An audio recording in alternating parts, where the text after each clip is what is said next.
Buen día, buenas tardes, buenas noches, según el momento en el cual se conectaron en esta oportunidad para estudiar juntos una patología reumática conocida como esclerodermia.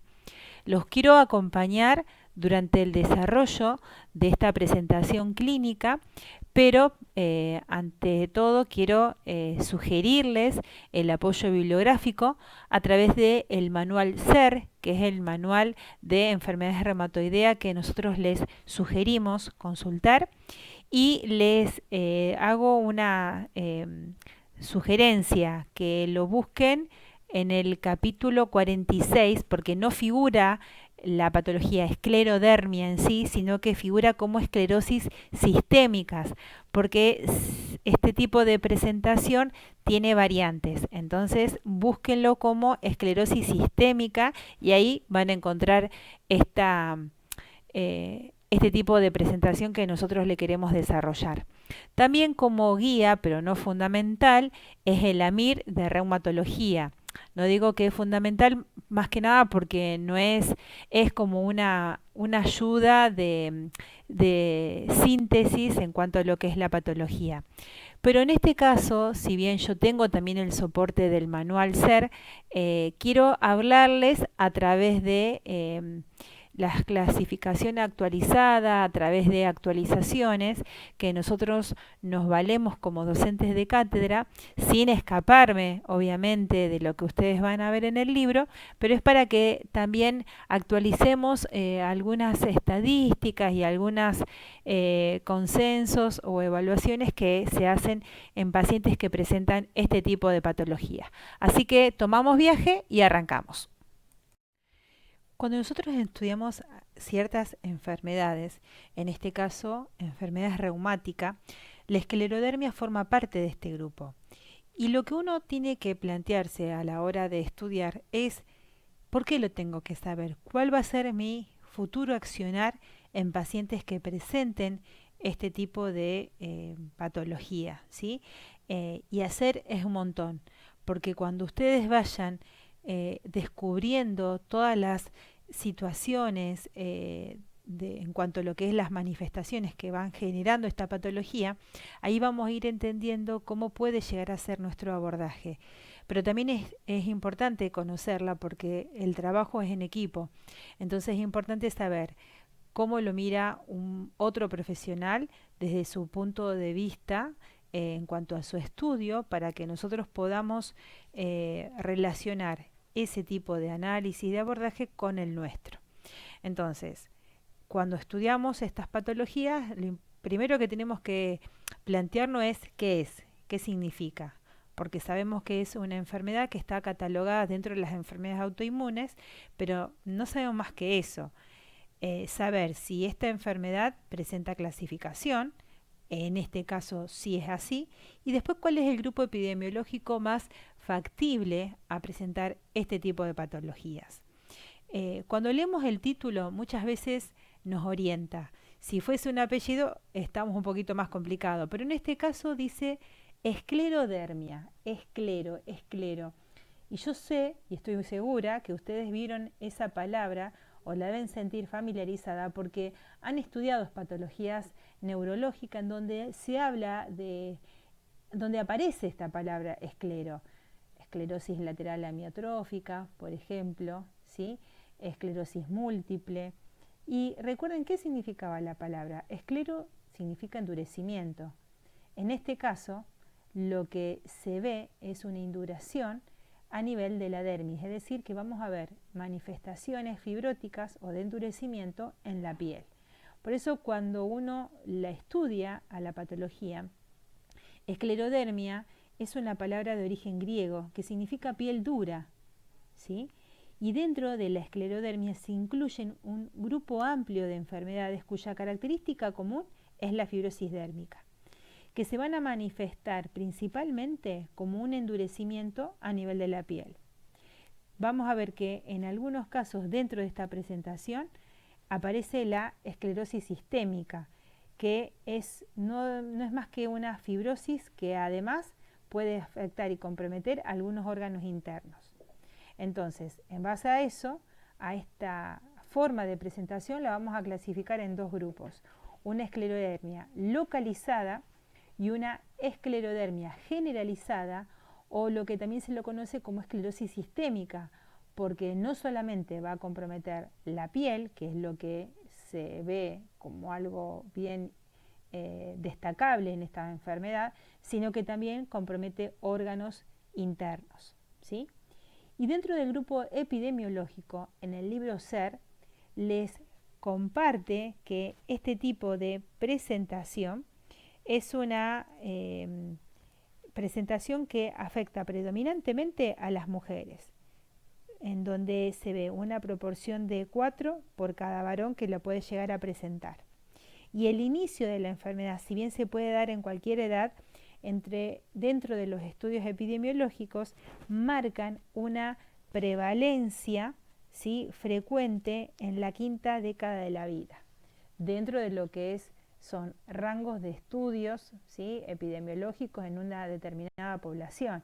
No significa que todos los casos van a ser femeninos y después de los 50 años, pero es lo que más se ve cuando uno hace una comparativa poblacional. En la esclerodermia localizada, vamos a ver que la fibrosis se localiza exclusivamente en la piel, sin afectación visceral. Y hay dos tipos de presentaciones. Una presentación que se la denomina morfia porque tiene un área circunscripta de compromiso, y una esclerodermia lineal. La forma morfia se caracteriza porque presenta, como ustedes ven en la imagen, placas blanquecinas que son de tamaño variable y que tienen un borde bien definido, que crecen hacia el exterior y en el interior se vuelven o se tornan atróficas. Y esto es muy frecuente de ver en mujeres jóvenes, pero dentro de todo tiene un buen pronóstico. La presentación lineal, la lesión suele ser única, tiene como una especie de forma de banda y es muy frecuente de ver en las extremidades inferiores, aunque también afectan otras zonas, ¿sí? Y vamos a ver que aquí el compromiso es no solamente a nivel de la piel, sino también debajo de la piel, por ejemplo en el tejido celular subcutáneo y a nivel muscular. Y vamos a encontrar deformidades y atrofias secundarias a raíz de este tipo de lesión. Existe una forma de esclerodermia lineal que se la llama engolpe de sable, como ustedes ven aquí en la imagen, que están bien marcadas, ¿sí? Y que se suelen localizar en la cabeza y se acompañan de atrofias en esa zona que está afectada. La esclerodermia generalizada o esclerosis sistémica es una enfermedad autoinmune del tejido conectivo que se caracteriza por una fibrosis de la piel y de algunos órganos internos, vasculopatía y alteraciones del sistema inmune. La incidencia y la prevalencia tienen que ver con una predisposición genética o exposición a factores ambientales. Esta presentación es más característica o frecuente en mujeres que en varones, un porcentaje de 5 mujeres por cada varón, con un pico de incidencia de aproximadamente entre los 30 y los 50 años. Este tipo de presentación generalizada o sistémica es una enfermedad clínicamente muy heterogénea, por lo que en la actualidad se está intentando establecer una subclasificación que permite identificar pacientes con diferente gravedad y pronóstico. Pero bueno, hasta el momento esta subclasificación divide a la enfermedad o a esta presentación en dos grandes grupos. Cada subgrupo tiene un perfil característico de autoanticuerpos, manifestaciones orgánicas y patrón capilaroscópico que lo va a caracterizar. Si pensamos en la presentación difusa, que es una de las formas en cómo la podemos clasificar, o progresiva, este tipo de presentación se caracteriza por un engrosamiento de la piel del tronco y de las regiones proximales de los miembros. Habitualmente, este endurecimiento cutáneo aparece rápidamente a lo largo de las semanas o de los meses y la afectación visceral es precoz, paralela a la dérmica, principalmente en el pulmón, corazón y riñón. La presentación limitada es, se la llama así porque se caracteriza por un endurecimiento de la piel en las zonas acras, distal a codos y o rodillas y en la cara. La afectación dérmica aparece lentamente a lo largo de los años y las complicaciones viscerales son menos frecuentes y tardías, aparecen después de 10, 15 años, principalmente con cuadros de hipertensión arterial pulmonar y enfermedad gastrointestinal con malabsorción y episodios suboclusivos. El síndrome de Crest es un término que actualmente no se utiliza tanto, pero como lo tienen presente en la bibliografía, simplemente se los quiero traducir para que entiendan lo que significan estas clínicas y lo que significa estas siglas, para que de esta forma puedan entender que en esta presentación limitada pueden aparecer este tipo de presentaciones.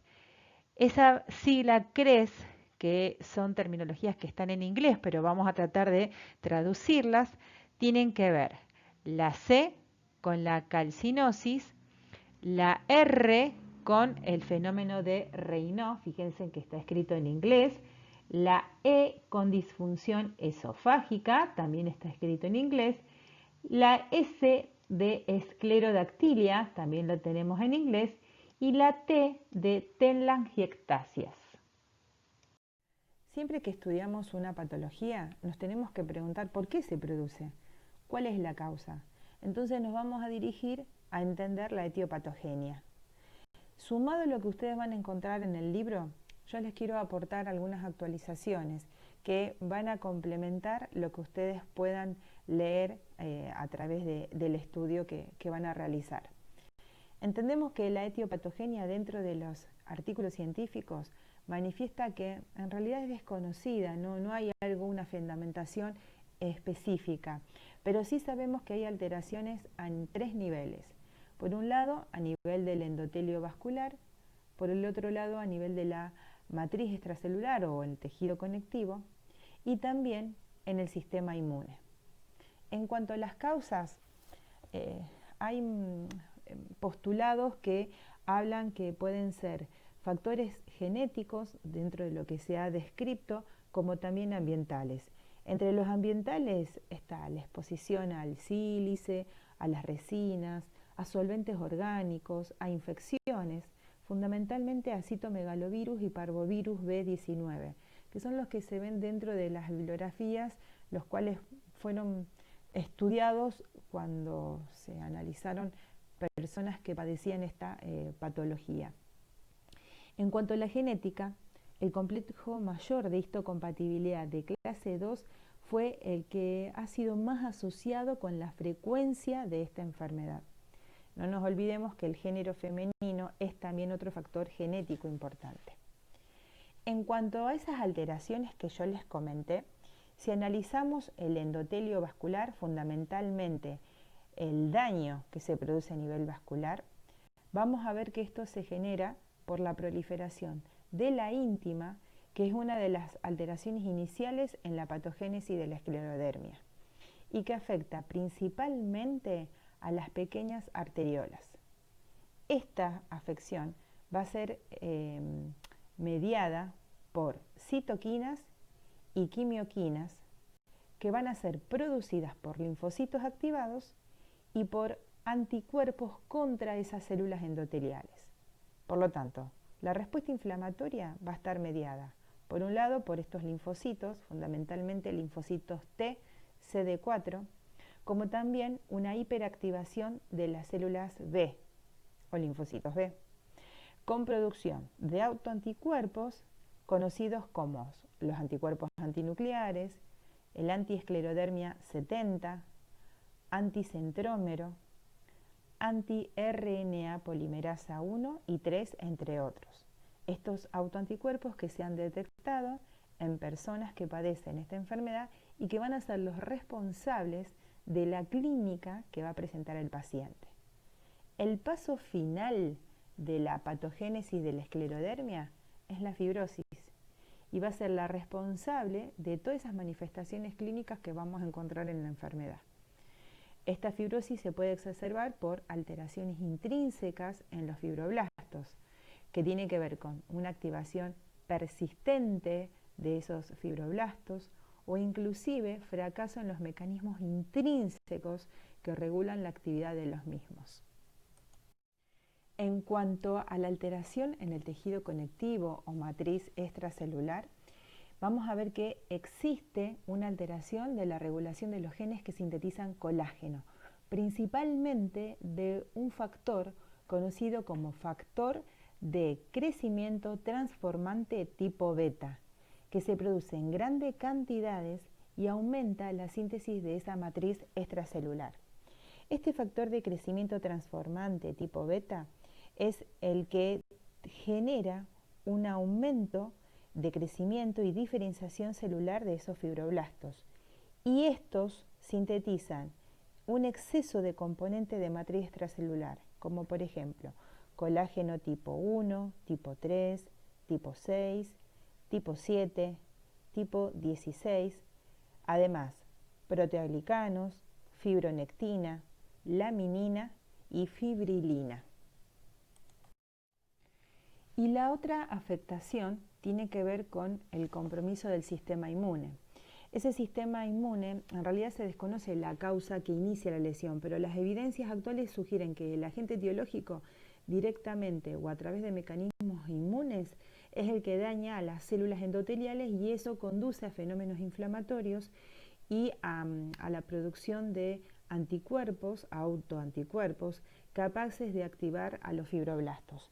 Entonces, esa activación de este sistema inmune que ocurre en estas fases iniciales de la enfermedad, vamos a encontrar a los linfocitos T, como dijimos anteriormente, que son los que van a liberar citocinas que estimulan a los fibroblastos para producir el colágeno. Y esas citocinas, una de las que más se ven aumentadas a nivel del plasma, es la interleuquina 4. En cuanto a las manifestaciones clínicas, vamos a ver que el paciente lucha con diferentes tipos de formas de presentación, que son manifestaciones que van generando un curso evolutivo muy heterogéneo. Al contrario que de lo que vemos en otras enfermedades autoinmunes, esta no suele cursar con brotes, pero la afectación involucra a muchos tipos de estructuras, sumado a una clínica general, como por ejemplo astenia, malestar difuso, pérdida de peso, que son frecuentes al inicio de la esclerodermia, fundamentalmente en la esclerodermia sistémica. Si analizamos el compromiso vascular, el fenómeno de Raynaud es el síntoma más precoz y aparece en el 100% de las esclerodermias localizadas y en un 70% en las esclerodermias difusas. Recuerden que este fenómeno se caracterizaba por episodios de vasoespasmos en zonas acras, como por ejemplo en las manos y en los pies, en donde encontramos una secuencia de palidez seguida de cianosis debido a esa isquemia y que finalmente se producía una hiperemia por reperfusión. Este tipo de fenómeno se desencadenaba por frío, por estrés. En este caso tiene que ver con esta presentación patológica, es decir, un fenómeno de Raynaud secundario, y se acompaña de una hinchazón, disestesias y dolor en esos dedos que están comprometidos. También dijimos que se pueden generar en otras partes acras, como por ejemplo pueden verse en la punta de la nariz, en el lóbulo de la oreja, ¿sí? Pero con esta isquemia crónica que se va desencadenando producto de la patogenia de esta enfermedad, los dedos se afilan progresivamente y pueden inclusive aparecer úlceras en los pulpejos de los dedos y en las superficies extensoras de las metacarpofalángicas y de las interfalángicas. Esas lesiones cicatrizan con dificultad, incluso se pueden sobreinfectar y producir un fenómeno patológico que se lo conoce como osteomielitis y que la van a ver desarrollada más adelante. Esa osteomielitis es una inflamación del hueso por una infección, ¿sí?, que llega al hueso por el torrente sanguíneo o por la propagación desde un tejido cercano. En los casos más graves, inclusive a raíz de esta osteomielitis, se pueden generar gangrenas y amputación de esos dedos. En la esclerodermia localizada, fundamentalmente los capilares están globalmente disminuidos y dilatados, con formación de megacapilares, y en la esclerodermia difusa se pueden ver extensas zonas avasculares y capilares ramificados con escasas dilataciones. Entonces, en la piel pueden verse esas dilataciones capilares, conocidas como telangiectasias, que son redondeadas, y si ustedes ven la imagen tienen bordes nítidos, a diferencia de las telitas de arañas vasculares que solemos ver comúnmente. Y estas telangiectasias se localizan preferentemente en la zona de la cara, en el escote, en las palmas, inclusive en el tronco. En cuanto a lo que es afectación cutánea, vamos a ver que tanto la presentación de esclerodermia localizada como la difusa, los pacientes van a manifestar diferentes tipos de clínica. En la esclerodermia localizada se produce un engrosamiento lentamente progresivo de la piel en aquellas zonas distales, como por ejemplo en las manos, en los pies, pero inclusive en la cara. En tanto, en la esclerodermia difusa, ese endurecimiento dérmico, a diferencia de la localizada, progresa mucho más rápido, en semanas o meses, desde las manos y pies a brazos, piernas, inclusive el tronco. Entonces vamos a ver que estas lesiones cutáneas evolucionan a lo largo de todo el proceso patológico en 3 fases. En una fase edematosa, una fase indurativa o esclerótica y en una fase atrófica. En la fase edematosa es muy difícil en esta etapa, en cuanto a lo que es la piel, determinar la patología, porque manos edematosas podemos tener por diferentes procesos, pero bueno, es así en cuanto a lo que es la piel como suele comenzar. El paciente va a manifestar un edema indoloro, que eso quizás lo va a relatar en una anamnesis cuando empiece a darse cuenta cómo presentaba las manos. Ese edema puede ser difuso, inclusive se van a acompañar de otros síntomas, no es exclusivamente esto, excepto que sea la localizada. Pero bueno, así es como empiezan las manifestaciones, en donde cuando uno le observa los dedos, vamos a notar una morfología que adopta en dedo en salchicha. En esa fase indurativa, que tiene que ver con el progreso de la enfermedad, es la etapa en donde los pacientes comienzan a consultar, porque ellos notan que no pueden despegar los pliegues de la piel. Es como que pierden esto, lo que nosotros llamamos el signo del pellizco. No se pueden pellizcar porque sienten esa dureza. Y eso tiene que ver por el engrosamiento que empieza a adoptar la dermis, por todo ese proceso patológico que les comenté anteriormente. Entonces el paciente empieza a notar que desaparecen los pliegues cutáneos, que la piel se torna lisa, brillante, empieza a generarse atrofias en los folículos pilosos y en las glándulas sudoríparas. Inclusive muchos pacientes suelen presentar, como ustedes ven en la imagen, un vitiligo, que es pérdida de color. Vamos a ver que se generan parches blancos, y eso tiene que ver porque el sistema inmune destruye a los melanocitos, que son los que generan el color. En esta etapa también se ve esa famosa esclerodactilia, que tiene que ver con el engrosamiento y endurecimiento a nivel de la piel. En la medida que esto sigue evolucionando, aparece lo que se llama o se conoce como fase atrófica, en donde ya se empieza a ver el engrosamiento mucho más detallado, empiezan a aparecer pliegues bucales o peribucales en forma radiada, ¿sí? La cara, empezamos a notar que la nariz se torna pequeña y afilada, ¿sí? Que es lo que se le conoce como cara de pajarito. Aparece lo que se conoce como microstomía, es decir, una reducción de la apertura bucal. Aparece lo que se conoce como signo del cuello, que son pliegues endurecidos a modo de bandas cuando el paciente quiere generar la extensión del mismo, y eso lo limita en el movimiento. Y también es muy frecuente encontrar depósitos de cristales de hidroxiapatita a nivel subcutáneo, más que nada en zonas de roce, principalmente en las manos y en los codos, conocido este fenómeno como calcinosis. Y esto se puede ver tanto en la presentación localizada como en la difusa, lo cual inclusive se ven muchos años en cuanto a la evolución de la enfermedad, pero que bueno, es algo también característico de encontrar. En cuanto a la afectación musculoesquelética, la manifestación más frecuente son las contracturas secundarias a un proceso de fibrosis. Principalmente lo vamos a ver en las manos y en los codos. La afectación articular, muscular o tendinosa es más frecuente de ver en las esclerodermias difusa, en la que es característica la afectación tendinosa con lo que conocemos roces articulares, que pueden oírse y sobre todo palparse. También contracturas articulares y acroestiólisis. La acroestiólisis es un proceso de resorción ósea que se genera en forma lenta y progresiva y que puede involucrar a cualquier hueso del organismo. Eso es muy común de ver, inclusive en imágenes radiológicas, ese proceso de pérdida ósea, ¿sí?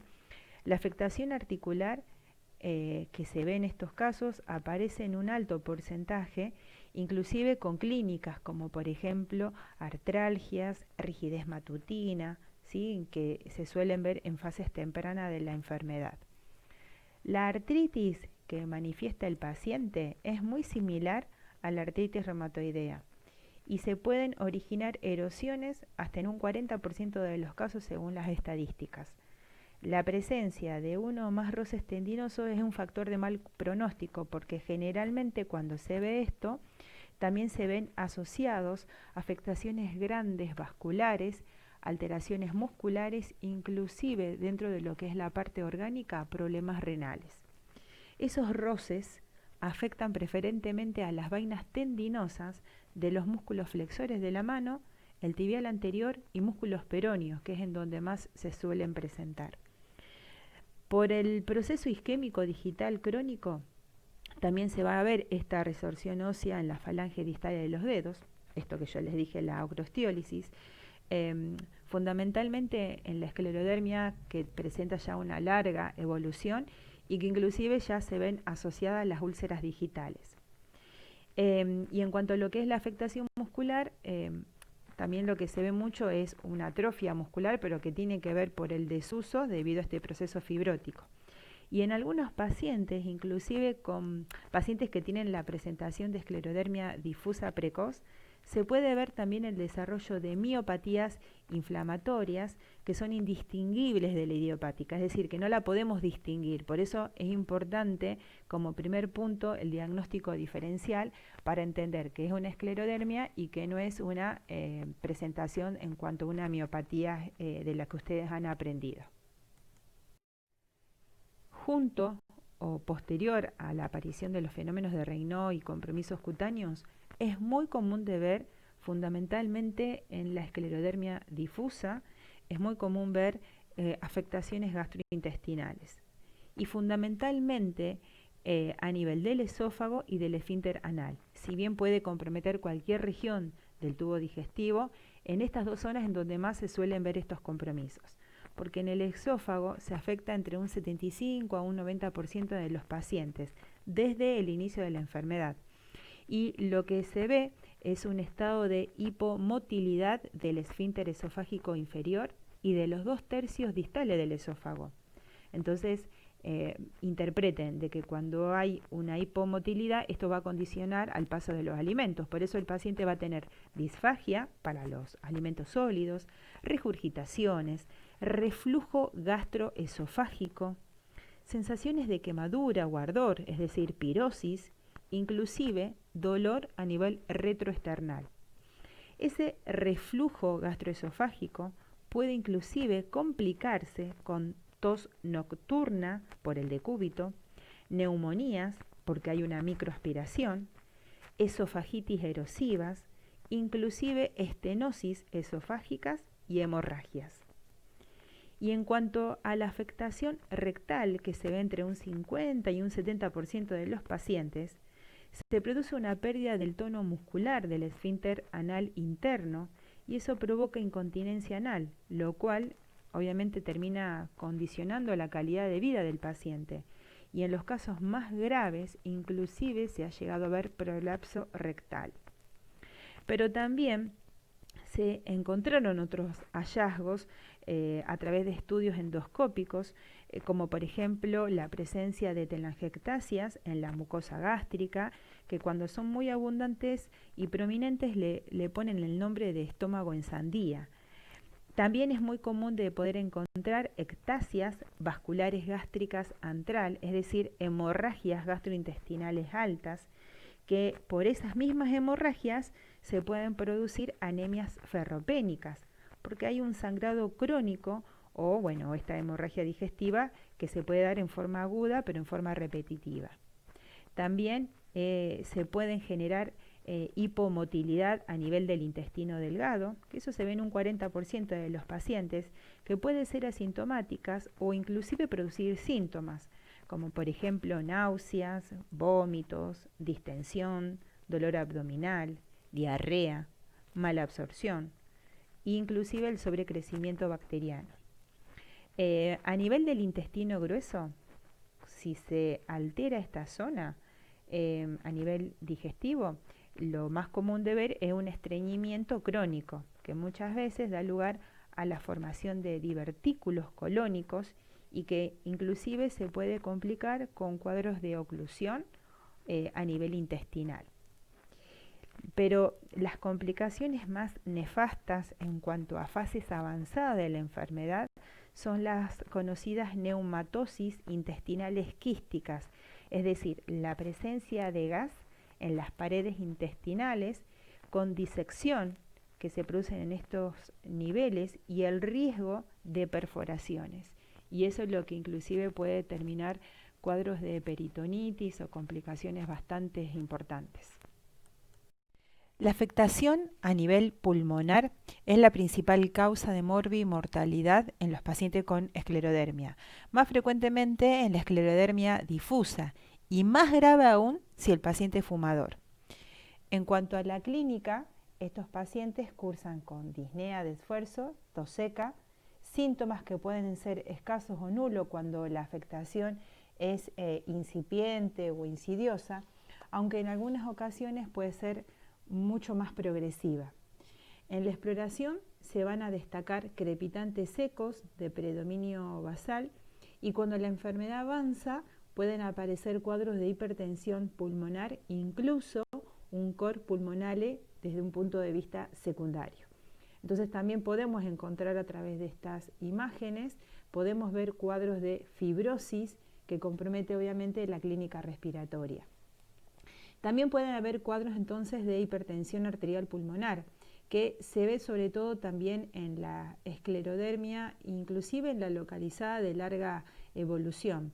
Estos pacientes cuando presentan hipertensión pulmonar suelen cursar con disnea intensa, que es rápidamente progresiva, pero en las fases más tempranas suele ser asintomática.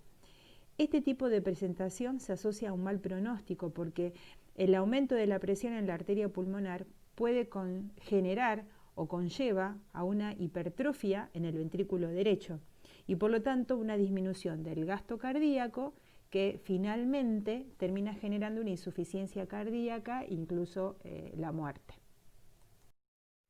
En cuanto a la afectación cardíaca, clínicamente se detecta en un 15% de los pacientes, especialmente con esclerodermia difusa. Y esto es secundario a una fibrosis en el miocardio y en el sistema de conducción y que cuando se presenta se asocia a un mal pronóstico, ¿sí? Entonces esta distribución típica de cuadros de fibrosis se ve como en forma de parches que generalmente compromete a los dos ventrículos. Los síntomas que se suelen referenciar son la disnea de reposo, el síncope, palpitaciones e incluso ver cuadros de insuficiencia cardíaca congestiva. Las pericarditis son frecuentes entre un 40 y un 50% y en pacientes con hipertensión arterial pulmonar, la presencia de un derrame pericárdico se suelen asociar a un mal pronóstico. También se pueden presentar cuadros de infarto agudo de miocardio por un vasoespasmo, un Raynaud coronario, ¿sí? Y una miocardiopatía inflamatoria que muchas veces no suele ser la forma más frecuente, pero que bueno, también puede estar presente. En cuanto al compromiso renal, yo les dije que En una esclerodermia difusa que tiene progresión dérmica rápida y roces tendinosos, muchas veces se suelen ver cuadros de compromiso renal que suelen ser de mal pronóstico. ¿Está? Por eso es importante que el médico esto lo pueda detectar a tiempo. Y en un 50% de los pacientes con esclerodermia pueden presentar algún tipo de disfunción renal y en un 80% inclusive se observan lesiones vasculares renales que muchas veces pueden ser silentes y eso es lo que complica el cuadro y lo agrava por no haber tenido una clínica que exprese este tipo de afectación.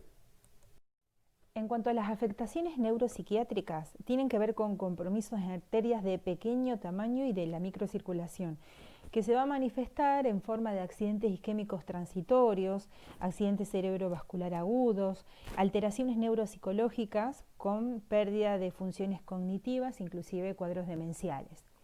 En lo que respecta a las neuropatías periféricas, es muy común de encontrar compromisos del nervio mediano y del nervio cubital.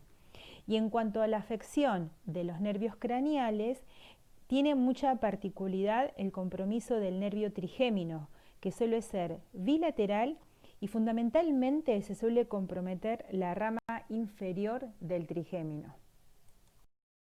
En cuanto a los criterios diagnósticos que se contemplan para poder dilucidar la patología, basándonos más allá de la bibliografía con actualizaciones pertinentes, el diagnóstico es puramente clínico y se apoya en hallazgos de laboratorio y de otras exploraciones complementarias.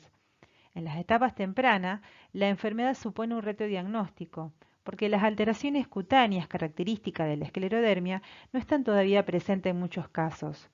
Bajo el término de preesclerodermia, se utiliza para denominar a aquellos pacientes que presentan factor reumatoideo, capilaroscopía patológica y anticuerpos antinucleares positivos sin otros hallazgos clínicos. En el año 1980 existían criterios de clasificación preliminar en la cual se buscaba poder identificar a través de estos criterios la patología en el paciente. Para hacer el diagnóstico debía estar presente un criterio mayor, que es el que ellos estipulaban a través de esta clasificación, y dos de los tres criterios menores que se encuadraban dentro de la misma. Uno de los mayores inconvenientes de estos criterios es que no son adecuados para una fase inicial de la enfermedad y para los pacientes que padecen de esclerodermia. Es por eso que en el año 2013 se actualizaron los criterios de clasificación en los que se requiere un algoritmo, es decir, una puntuación que en la sumatoria, según lo que se identificaba en los pacientes, se tenía que generar una sumatoria mayor o igual a 9 para poder interpretar el diagnóstico de la patología. Entonces, de esta manera se amplió el espectro de pacientes con esclerodermia, incluyendo a pacientes con enfermedad precoz o afectación cutánea muy limitada, lo que ha aumentado su fiabilidad en la práctica diaria. Estos nuevos criterios incluyen manifestaciones vasculares, inmunológicas y fibróticas. En cuanto a los hallazgos de laboratorio, más del 95% de los pacientes con esclerodermia tienen anticuerpos antinucleares positivos. Los más frecuentes son los anticentrómeros y los antitopoisomerasa 1, que es la esclerodermia 70. Los anticuerpos en esta enfermedad son marcadores de perfiles clínicos, genéticos y posiblemente etiológicos. No son marcadores de actividad, pero sí se asocian con el pronóstico, siendo de peor pronósticos los antiesclerodermia 70. Y en cuanto a las pruebas complementarias, así como les fui mostrando algunas imágenes en los slides anteriores, según si compromete alguna estructura musculoesquelética, articular o algún órgano interno, son estudios que se suelen pedir para entender el diagnóstico definitivo, para ver el curso de evolución de la enfermedad o en caso de que haya mayores complicaciones.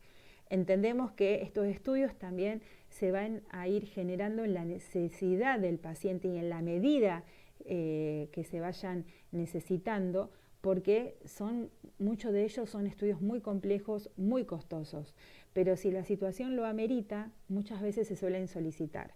Por eso yo se los nombro, pero que bueno, quizás no van a ver todos estos estudios en la historia clínica del paciente, pero sí saber que si se llegan a pedir, por qué se piden y cuál es el objetivo. Por ejemplo, cuando hay afecciones articulares, la radiografía simple permite detectar cuadros de calcinosis en cualquiera del lugar donde se localice, y es muy típica la acroosteólisis, como yo les comenté anteriormente, ¿sí? En un paciente que tiene una esclerodermia de larga evolución y que pueden observarse esas erosiones con compromiso a nivel de las interfalángicas distales, hasta en un 40% de pacientes que tienen esta enfermedad. Si hay afecciones pulmonares, la radiografía de tórax se suelen pedir. Y si bien no tiene una alta sensibilidad para detectar estas enfermedades intersticiales, muchas veces se suelen solicitar porque complementan pruebas de función respiratoria como por ejemplo la espirometría, ¿sí? Inclusive, si la situación lo amerita, tomografías axiales computadas porque suelen ser el patrón oro para el diagnóstico, para de esta manera poder diferenciar áreas de alveolitis con aspecto de vidrio esmerilado, como ustedes aprendieron en semio 1 en las enfermedades intersticiales, de las fibrosis que tienen un aspecto reticular. Inclusive poder detectar si hay bronquiectasias o panalizaciones que se suelen encontrar a nivel basal y a nivel subpleural. Para el estudio de los cuadros de hipertensión arterial pulmonar, el ecocardiograma Doppler es importantísimo para el diagnóstico precoz y para la monitorización. En estos pacientes en donde hay sospechas de cuadros hipertensivos pulmonares, si la presión sistólica de la arteria pulmonar es mayor a 35 o 40 milímetros de mercurio, también se suelen realizar cateterismos porque también es un patrón oro para confirmar posiblemente ese diagnóstico. Y también se suelen solicitar electrocardiogramas porque suelen evidenciar hipertrofias en el ventrículo derecho e inclusive dilatación en la aurícula derecha. Si hay afecciones cardíacas, el electrocardiograma se suele pedir y también el estudio Holter, que es un aparatito que se le coloca al paciente externamente para registrar la actividad eléctrica de su corazón durante varias horas. Y esto es importante porque de esta manera se pueden evidenciar alteraciones en la conducción o si hay cuadros de arritmias o inclusive datos de una hipertrofia en el ventrículo izquierdo o alteraciones en el segmento ST. La radiografía de tórax se suele pedir para descartar en caso de que haya sospecha de derrame pericárdico o alteraciones en el índice cardiotorácico. Y el ecocardiograma también es importante porque evalúa la fracción de eyección del ventrículo izquierdo, la función diastólica, si hay un derrame pericárdico, ¿sí? Lo mismo que en caso que se necesite una resonancia cardíaca para valorar la fibrosis y obviamente si la situación lo manifiesta, estudios nucleares como por ejemplo la gammagrafía de perfusión en el cual se le suelen inyectar talio para poder evaluar los cuadros de isquemias que se puedan generar a nivel miocárdico. Si hay compromiso digestivo, que era algo que se solía presentar en esta patología, se suelen realizar estudios esofágicos para poder evaluar la motilidad del esófago, inclusive las endoscopías digestivas si hay sospechas de sangrados, sea agudo, sea crónico. Y si hay compromiso renal, muchas veces se realizan monitoreos permanentes en los pacientes con vigilancias a través de estudios de laboratorios para determinar alteraciones en cuanto a la creatinina sérica, proteinuria de 24 horas, presencia de esquitocitos, que son eritrocitos dañados, ¿sí?, en la sangre periférica, en caso de que haya anemias microangiopáticas, ¿sí?, y que muchas veces demuestran cuadros de hemorragias que, bueno, son las que suelen generar estas complicaciones a nivel orgánico. También se suelen pedir ecografías Doppler o biopsias a nivel renal por el compromiso histológico que se suelen presentar en este órgano, con presencia de una proliferación de la íntima, con trombosis inclusive en el lugar, y necrosis junto con procesos fibróticos perivasculares que son los que generan la disfunción orgánica. Por eso, chicos, fíjense en que una vez que uno incursionó la patología y entendió todos estos procesos de afección que va presentando el paciente y lo que va generando esta enfermedad, nos volvemos a plantear la primera pregunta que uno se hizo cuando empezó a estudiar esta patología. ¿Qué es lo que yo puedo hacer dentro de mi abordaje terapéutico? Y son un montón de cosas las que podemos hacer según nuestra mirada, según nuestra formación. Primero, tomar medidas generales de prevención, de reeducación al paciente, como por ejemplo evitar la exposición al frío, a los cambios bruscos de temperatura, al estrés, a factores que tienen que ver con hábitos, como por ejemplo el consumo del tabaco. Probablemente estos pacientes estén controlados farmacológicamente a través de estos fármacos que son vasoconstrictores en caso que lo necesite para controlar estos fenómenos de vasoespasmo que yo les dije que podía generar. Y nosotros lo que podemos hacer como profesionales de la salud dentro de la terapéutica rehabilitadora es ejercicios o un protocolo de trabajo para evitar o prevenir deformidades a través inclusive de la fisioterapia. Y dentro del abordaje de los profesionales terapistas ocupacionales también es muy importante porque ellos van a buscar mantener las actividades habituales de la vida diaria a través de las readaptaciones, fundamentalmente cuando hay compromisos en las extremidades superiores que condicionan la calidad de vida del paciente. Un paciente que le cuesta después alimentarse, más allá de los compromisos esofágicos, pero en cuanto a lo que es la manipulación. También es importante que nosotros acompañemos al paciente en medidas de, por ejemplo, evitar roces, traumatismo. También se le reeduca a controlar la sequedad de la piel. Después inclusive podemos acompañar o sugerir medidas de antirreflujo para los pacientes que tienen afectaciones esofágicas, por ejemplo, elevando la cabecera de la cama, o evitar el consumo de tabaco y alcohol, que también pueden condicionar, o comidas que realice que sean menos copiosas y que sean más frecuentes, inclusive evitar la ingesta de ciertos alimentos o fármacos. Por eso fíjense en que hay una gama de propuestas que nosotros podemos hacer desde lo preventivo, desde lo terapéutico, desde la readaptación.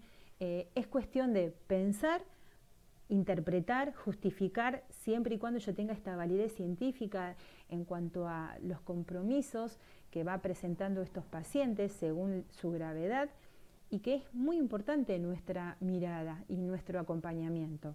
Por eso me parece que es importante que ustedes, antes de armar una propuesta terapéutica, entiendan la clínica para que de esa manera, por decantación, caen ideas de cómo poder acompañar a estos pacientes. Así que bueno, espero que este humilde aporte les sea de ayuda, junto con la bibliografía que nosotros les recomendamos, y que les sea útil. Y bueno, la verdad que un gusto haberlos acompañado y haber estudiado un ratito con ustedes. Les deseo mucha suerte y muchísimas gracias.